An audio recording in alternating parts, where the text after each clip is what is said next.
Hello, শুভ নববর্ষ। হ্যাঁ, সবাইকে আমার চ্যানেলে সুস্বাগতম। আর নববর্ষে একটা ঐতিহ্যবাহী খাবার হচ্ছে আমাদের ভর্তা, পান্তা ভাত আর ইলিশ। সেটা ভাজা ইলিশই হোক কিংবা সর্ষে ইলিশ। হ্যাঁ, প্রত্যেকটা খাবারই আমাদের ঐতিহ্যের সাথে জড়িত। কেন বলো তো? হ্যাঁ, তোমার দাদা অথবা তোমার বাবার দাদা, তারা কিন্তু এই পান্তা ভাত খেয়েই দিনটা শুরু করতো অথবা শেষ করতো। তখন তো দেশে ফ্রিজ এত প্রচলিত ছিল না, তাই না? হ্যাঁ, এবার চট করে তোমাদেরকে এই পান্তা ভাতের হেলথ বেনিফিট বা স্বাস্থ্যের ভালো দিকের কথাগুলো তোমাকে বলে দিই, সাথে স্বাস্থ্যে কী কী ক্ষতি হতে পারে সেটাও বলে দিচ্ছি, কেমন? হ্যাঁ, প্রথম কথা হচ্ছে পান্তা ভাতের সাথে কিন্তু প্রায়শই সবাই একটু লবণ খায়। তাহলে পান্তা ভাতের সাথে একই সাথে তুমি কার্বোহাইড্রেট, হাইড্রেশন এবং ইলেকট্রোলাইট ব্যালেন্স সব কিন্তু কিন্তু পেয়ে যাচ্ছ।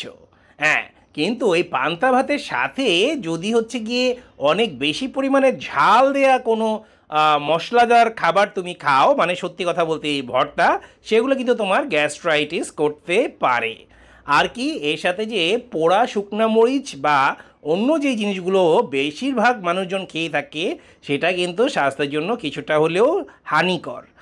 আর পান্তা ভাত যদি অনেক বেশি পরিমাণ হচ্ছে গিয়ে ওভারনাইট হচ্ছে গিয়ে রেখে দেওয়া হয় এবং দিনের একদম অনেক বেলা করে খাওয়া হয়, তাহলে কি হবে বলো তো?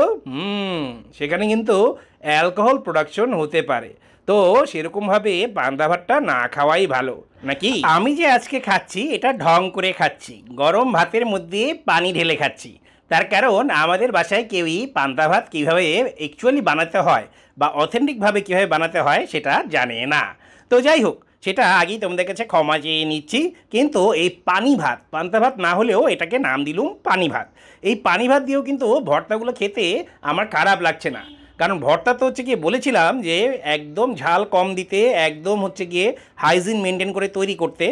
জানি না কতটুকু কী তৈরি করেছে, কিন্তু এই দেখলুম যে পানি ভাতের সাথে ভর্তা খাওয়ার কারণে ঝালটা অত বেশি লাগছে না, মানে একদম সহনীয় পর্যায়ে চলে এসেছে।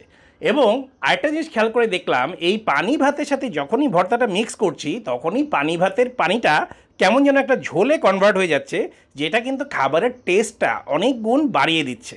আর এই যে সর্ষে ইলিশটা, এই সর্ষে ইলিশটাও পানি ভাতের সাথে মিশে একটা কেমন যেন হচ্ছে গিয়ে টেস্ট তৈরি করেছে।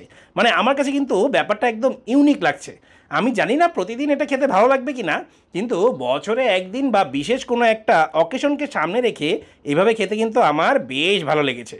আর সাথে নিয়েছি ঘরে বানানো বোরহানি। হ্যাঁ, টক দইয়ের সাথে বোরহানির